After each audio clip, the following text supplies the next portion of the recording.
spooky place. Have you ever knocked on a door and felt like something on the other side was watching, waiting, not for the delivery you brought, but for you? This isn't just a story about a house or the darkness within it. It's about how the hunger of ancient, unseen things never dies. And tonight, you'll feel it creeping into the corners of your dreams. Sleep well, if you can. Before we begin, I request you to like the video and subscribe to the channel. On that note, let's begin. The last offering. It was the last delivery of the night, and the air felt thicker than usual, like something was waiting just outside the edges of my perception. My shift at the pizza joint had dragged on forever, and I was tired, too tired to think much of the strange order I was heading to. It was in a neighborhood I didn't recognize, a stretch of road that seemed too quiet for comfort. No streetlights, no cars, just a looming shadow of an estate tucked away in the distance. As I pulled up, the place felt wrong. The house was massive, like a mansion out of a movie, the kind of place you'd expect to be filled with life, with laughter and light. But there was nothing, no movement, no sounds. The windows were dark, and the front door stood slightly ajar, as if waiting for me. I shrugged it off. Maybe the customer was eccentric. It was late after all. I grabbed the pizza, walked up the creaky steps and knocked. The door swung open slowly, and I was greeted by a man who, at first glance, looked like he'd stepped out of another time.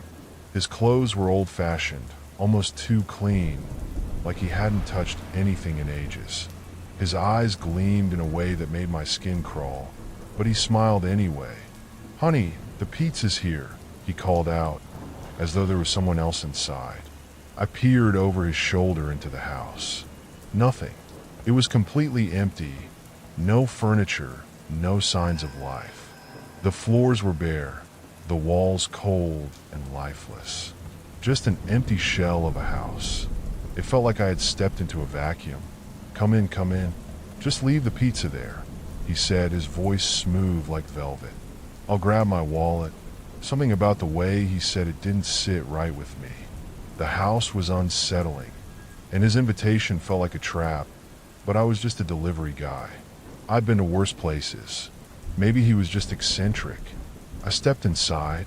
"Stand right there," he instructed, pointing to a specific spot near the door. "Don't move." I was too stunned to question it. Maybe I had missed something in my tired haze. As he turned to walk away, I noticed the lock on the door clicking shut behind him. My stomach tightened. I stood still, like he'd asked, though every instinct in my body screamed for me to leave. The silence in the house was oppressive, almost like the walls themselves were watching me. I glanced around again. There were no sounds, no background noise, not even the hum of a refrigerator. Just a dead, eerie quiet. Minutes passed. 10? 15? Time felt like it was stretching, warping. The man hadn't returned. I began to shift on my feet, my anxiety building. That's when I heard it. A faint sound, just on the edge of hearing, coming from somewhere deeper in the house. It was a voice, his voice. But he wasn't talking to me. He was speaking as though I wasn't there at all, whispering to someone, or something, that I couldn't see. I took a hesitant step forward, drawn to the sound despite myself. The air felt colder, heavier, as I moved closer to the source. It was then that I heard the words clearly. "She's perfect. It'll be easy. She's already in the trap." My blood ran cold. My heart pounded against my ribs as I realized what he was talking about. I wasn't just some random delivery guy. I was the prey. My eyes darted around the room, searching for a way out, but everything was silent. The whole house felt like it was closing in on me. I wasn't going to wait around to find out what would happen next. In a burst of panic, I sprinted toward the back door, my feet stumbling over the cold floors. I fumbled with the handle, yanked it open, and bolted through the yard, not even bothering to look back. I hopped over the low fence, adrenaline carrying me faster than I'd ever run in my life. I didn't stop until I was a mile away, my breath coming in sharp, ragged gasps. I had no idea what had just happened, but I knew one thing for sure. Whatever that man was, whatever he was planning, I wasn't sticking around to find out. That night, I quit my job. I never delivered another pizza again. But even now, sometimes when the wind is still and the shadows are long, I wonder what would have happened if I hadn't run. If I had stayed, would I have been another name on a list? Another soul lost to the void of that empty house? I don't know, but I don't think I ever want to find out. I didn't sleep that night. The images of that house, the locked door, and the man's whispering voice haunted me in flashes. Every time I closed my eyes, I saw the blank, empty walls, the cold floors, the eerie silence pressing against my skin. And most disturbing of all, I could still hear his voice in my head, echoing the words, "She's perfect. It'll be easy." I didn't tell anyone about it. Who would believe me? A pizza guy freaking out over a strange delivery? I brushed it off as an overreaction, the product of a long shift and too much caffeine. But deep down, I knew something had happened in that house, something I couldn't explain. Days passed. I tried to push the memory away, but I couldn't shake the feeling that I was being watched. My phone would buzz in the middle of the night with strange, untraceable texts. "It's still waiting for you." Or sometimes just an image, a dark silhouette in a doorway, standing motionless in the shadows. Every time I saw those messages, my heart would freeze in my chest. I tried to block the numbers, but they kept coming. The messages got darker. "You can't escape. Not from him. Not from us." The fear crawled under my skin like an infection. But it wasn't just the messages. I started seeing things, shadows moving just outside my line of sight, figures standing at the edge of my vision. And then came the dreams. At first, I thought it was just my mind playing tricks on me, reliving that night over and over. But the dreams were too vivid, too real. I would find myself back in that empty house. The man was there again, watching from the shadows. This time, though, he wasn't alone. There were others, figures, blurred and faceless, like phantoms caught between worlds. They circled me, closing in, but they didn't speak. They didn't need to. Their presence was enough. One night, in the dream, I tried to run again, but the walls of the house shifted, bending and warping, trapping me inside. I could hear whispers behind me, voices too soft to understand. But one voice, his voice, came through loud and clear. "You shouldn't have run." I woke up gasping, my body drenched in sweat. And then, as though it was fate, there it was again. The text. "I told you we'd find you." I didn't know what to do anymore. My life was falling apart at the seams. I couldn't sleep, couldn't think, couldn't escape. My mind raced, trying to piece together what was happening. And then, in a moment of desperate clarity, I remembered something. The date. The man had mentioned something about getting his wallet, but that was just a ploy. What I didn't realize at the time was that the house wasn't just abandoned. It was a place where something had been waiting for a long time, something that was tied to me. I could feel it now. The house, the man, they were part of a much bigger plan. I went back to the neighborhood. The house looked just as it had that night. Empty, desolate, but somehow watching me. I stood at the gate, my heart pounding, every instinct telling me to turn around and run. But I couldn't. I had to know what was going on.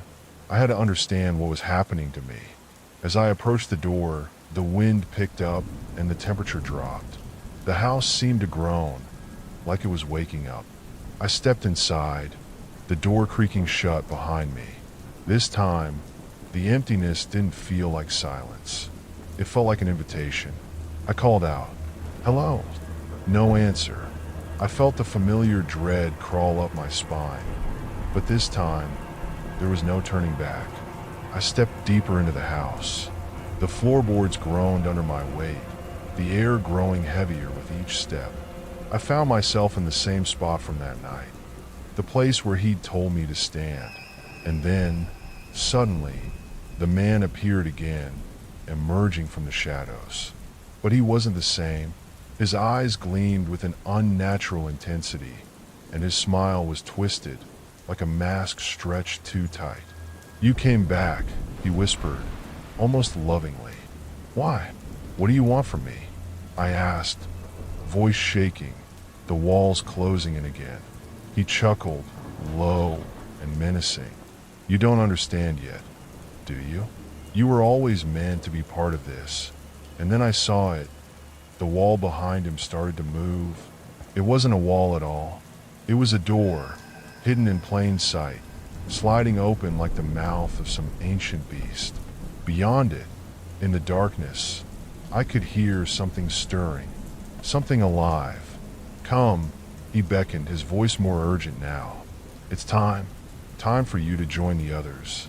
I didn't know what was worse, the cold, creeping terror filling my chest, or the realization that whatever was in that room, it had been waiting for me, waiting for a long time. I backed away slowly, my hands trembling. "No, I'm not going in there." But he only smiled, that eerie, unsettling smile, and stepped aside. "You don't have a choice." I turned and ran. Again, this time I didn't wait. The door behind me slammed shut with a deafening thud, but I didn't look back. I could hear them now, footsteps following me, soft and slow, echoing through the hall. The whispers grew louder, as though they were all around me. I reached the front door, but it wouldn't open. I was trapped, and then I heard the voice. Not the man's voice, but something else, something more ancient, more knowing. "We're all waiting for you." The walls shook. The ground trembled beneath my feet, and as the door finally burst open, I was met with a flood of darkness. It swallowed me whole. The darkness swallowed me, but it didn't feel like the end. It felt endless. I tumbled, as though I was falling through an abyss, but no ground met my feet. My body felt weightless, suspended between two realms, and the air, if it could even be called air, was thick with a cold, unnatural presence. There was no sound, no echo of footsteps or whispers, just a deep, suffocating silence that seemed to drown every thought, every instinct. And then, as suddenly as it had started, the fall stopped. I hit the ground with a harsh thud. The impact left me breathless, dizzy, but I didn't have time to recover. I shot to my feet, heart racing in panic. My surroundings were wrong. The place I had landed in was nothing like the house I had left behind. It was a cavern, vast and unending, stretching far beyond the limits of sight. The walls seemed to pulse, as if they were alive, breathing. The stone was slick with moisture, the air thick with an acrid, decaying smell. And at the far end, in the distance, I saw them, figures standing motionless in the shadows. The realization hit me like a bolt of lightning. I wasn't alone. They were watching me. I tried to move, but my legs felt heavy, as though they were bound by some unseen force. The more I struggled, the more the sensation of being watched intensified, until it became unbearable. There was no escape. Not here. Then, from the darkness, the man appeared once more. But this time, his form seemed different. No longer just a strange, unsettling presence, but something much more ancient. His eyes glowed faintly, and his smile stretched too wide, too inhuman. There was something wrong with him, something monstrous beneath the skin. "You shouldn't have come back," he said, his voice echoing in the cavern, but it didn't seem to come from him alone. It was as though the words were reverberating off the walls, crawling into my mind. "Where am I?" I asked, my voice trembling. "What is this place?" The man's smile deepened. "You're in the hunger." I felt a chill run down my spine. The hunger? It didn't sound like a place. It sounded like a thing, something alive. And then I understood. This wasn't just some eerie mansion. This wasn't just an abandoned house. This place was a trap, a labyrinth of nightmare and hunger, and the ones who had brought me here were its hungry keepers. "They've been waiting for you," the man continued, "waiting for someone like you." Suddenly, the other figures in the shadows began to move. I could hear their steps, slow and deliberate, like predators circling their prey. Each figure emerged into the dim light, revealing twisted, contorted shapes, humanoids that had long lost any semblance of humanity. Their skin was stretched too thin, their eyes hollow pits that glowed with a malevolent hunger. They were not alive. They were something else, something far worse. And they were starving. One of the creatures stepped forward. Its voice was raspy, like dry leaves scraping against stone. "She's the one." I recoiled, but I couldn't move fast enough. They were closing in. "Why me?" I whispered, my throat tight with fear. The man laughed, low and guttural. "You're not just anyone. You've been chosen. The hunger needs sustenance. And you're perfect." I backed away, terror clawing at my chest, but there was nowhere to go. The cavern seemed to stretch out forever, but each step I took, they followed. The creatures, the man, everything was converging on me. And I realized with a sickening jolt that the hunger wasn't just a place. It was an entity, a force that had consumed lives for centuries, an ancient, parasitic being that existed to devour souls. And it was starving. The man leaned closer, his breath foul and cold. "You were the one who opened the door. You were the one who found us. You can't leave now. You belong to us." In that moment, I understood. The house had never been just a house. It had been a gateway, a thin veil between our world and the hunger. The man, he wasn't just a keeper.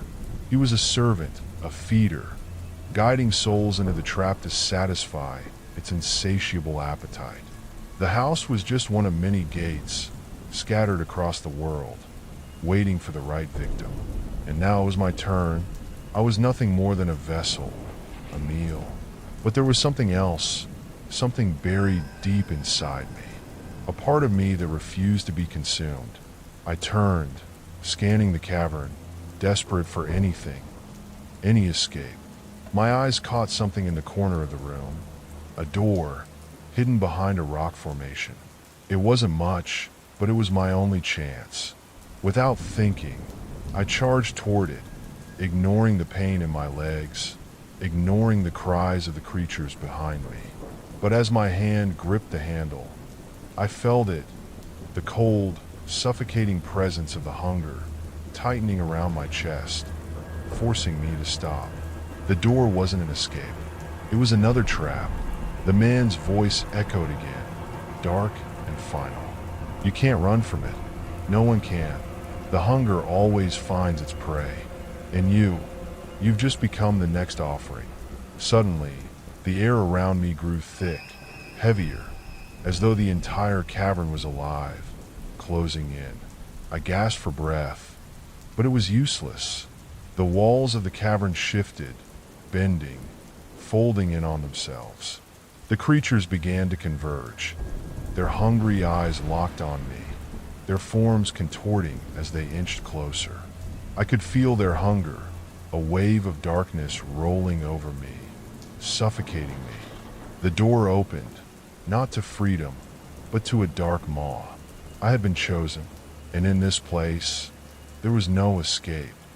The darkness closed in around me, and the creatures shuffled closer, their hollow eyes burning into me, their ragged breaths filling the air. The walls of the cavern pulsed, as if the hunger itself was awakening, its ancient, insatiable maw preparing to devour me whole. There was no escape. My legs were frozen, my body paralyzed by the overwhelming presence of the hunger. I turned, searching desperately for anything that could save me. But the door behind me wasn't an exit. It was a gate to something far worse. A part of me had always known that. And now, the hunger was here, and there was no running, no hiding. It was inevitable. The creatures loomed closer. Their twisted forms shifted in the shadows, their mouths dripping with saliva, waiting for me to make the first move. Suddenly, I heard a voice. Not the man's voice, but something softer, more familiar. "It's not too late." I froze, my heart pounding in my chest.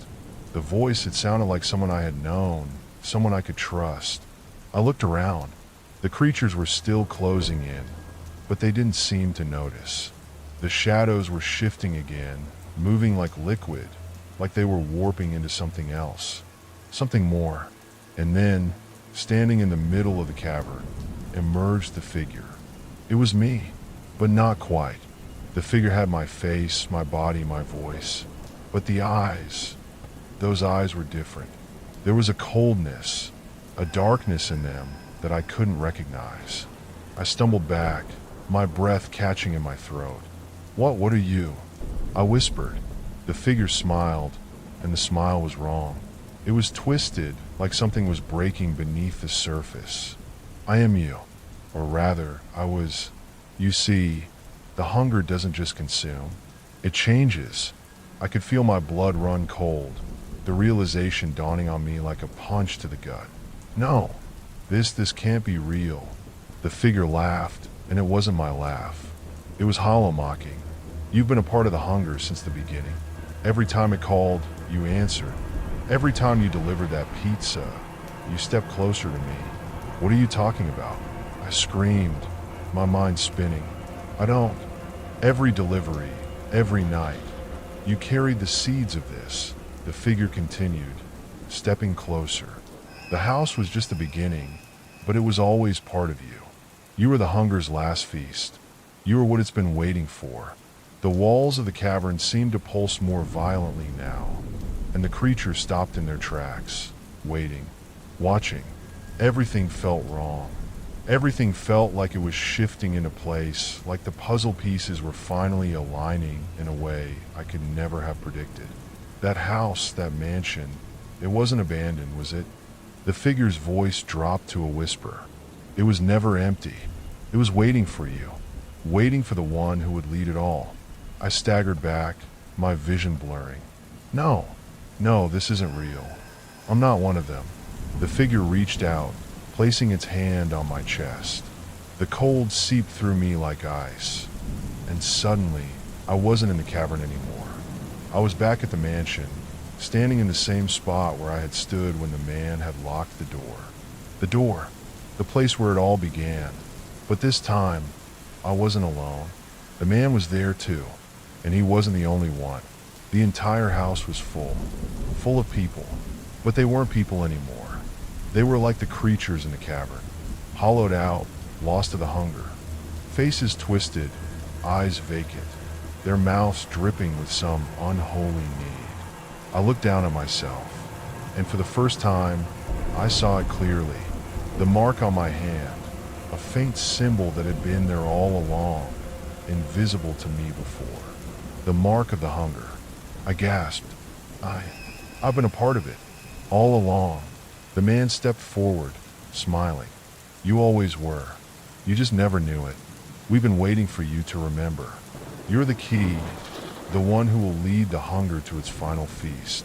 I stumbled back, horrified. "No, I can't." But the house began to shift again. The walls warped, twisted, and expanded. The shadows deepened.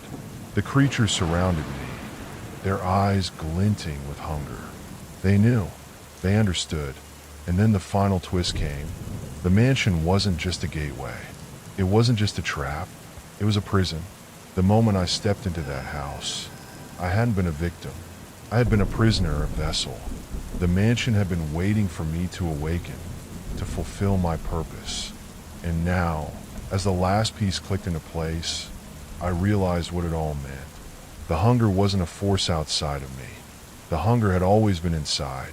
The figure, my twisted reflection, smiled again. "You will lead us, and then you will be the hunger." The creatures reached for me, and as their cold hands touched me, everything went black. But I didn't die. I became the hunger. As the last trace of consciousness faded, I understood. I was never meant to escape. I was always meant to be the final vessel, the one who would consume everything. I had been born for this purpose. All the deliveries, all the nights were never coincidence. They were preparations. Every person I delivered to, every house I entered, every strange encounter had been orchestrated by the hunger, all leading to this moment. And now, as the new vessel, the new keeper, I would ensure the hunger would never end. Thank you all for watching. Please like and subscribe for more scary stories.